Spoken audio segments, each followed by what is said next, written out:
ये है दिल्ली दर्पण। नमस्कार, दिल्ली दर्पण टीवी देख रहे हैं आप। मैं हूं आपके साथ पुनीत गुप्ता।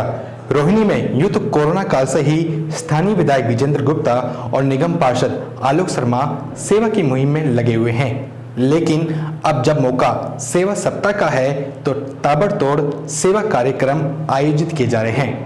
इसी के तहत रोहिणी सेक्टर 8 में बुजुर्गों और जरूरतमंदों को कान की मशीन दी गई और इलाके के चाय वालों को प्रधानमंत्री का चित्र और कप का सेट देने की मुहिम भी शुरू की गई।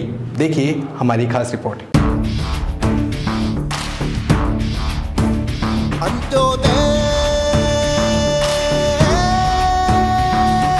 लक्ष्य लक्ष्य लक्ष्य लक्ष्य अंत्योदय, प्रण प्रण प्रण प्रण अंत्योदय।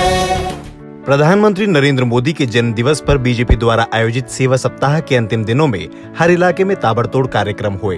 रोहिणी में दिल्ली बीजेपी प्रभारी सिद्धार्थन भी खुद दर्जनों इलाकों में पहुंचे और सेवा सप्ताह में किए जाने वाली सेवा कार्यों की जानकारी दी। रोहिणी जोन के चेयरमैन आलोक शर्मा द्वारा आयोजित कार्यक्रम में अग्रसेन भवन में बुजुर्गों और जरूरतमंदों को हियरिंग मशीन वितरित की गयी।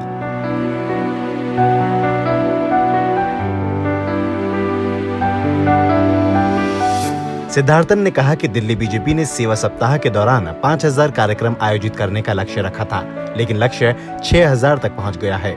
उन्होंने रोहिणी में विधायक विजेंद्र गुप्ता और आलोक शर्मा द्वारा कोरोना काल में आयोजित कार्यक्रमों की भी जमकर प्रशंसा की।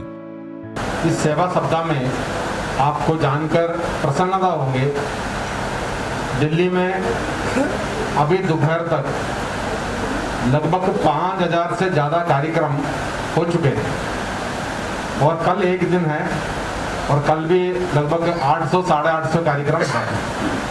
तो हम अपेक्षा कर रहे थे इस बार नरेंद्र मोदी जी के जन्मदिन पर 5000 कार्यक्रम पूरा करेंगे, लेकिन हमें लगते हैं 6000 से भी ज़्यादा कार्यक्रम दिल्ली में संपन्न हो जाएंगे। इसमें अलग अलग प्रकार के कार्यक्रम रखा है, जैसे आज रोहिणी क्षेत्र में जो हमारे बुजुर्ग जो हमें आशीर्वाद देते हैं समय समय पर, ऐसे सबको कान का मशीन देकर आलोक जी और विजेंद्र जी और बाकी कार्यकर्ताओं ने जो किए हैं, इस प्रकार के अलग अलग 5000 प्रकार के काम दिल्ली में भारतीय जनता पार्टी कार्यकर्ताओं ने किया।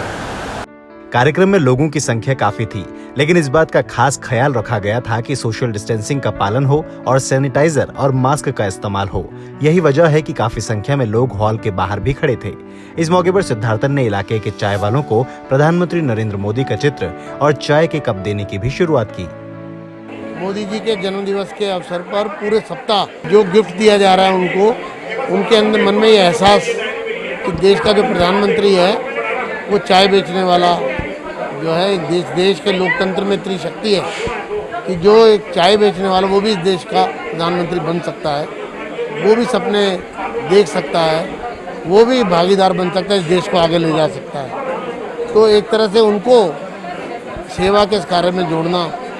अभी हमने इस सेवा सप्ताह में बुजुर्गों को जूते, चरण पादुकाएं जो हैं वो वितरित की हैं। तो इस तरह कोई ना कोई सेवा कार्य, कहीं ब्लड डोनेशन कैंप लगाए जा रहे हैं। कल एक हेल्थ कैंप लगा था जिसमें स्वास्थ्य चेकअप हुआ था।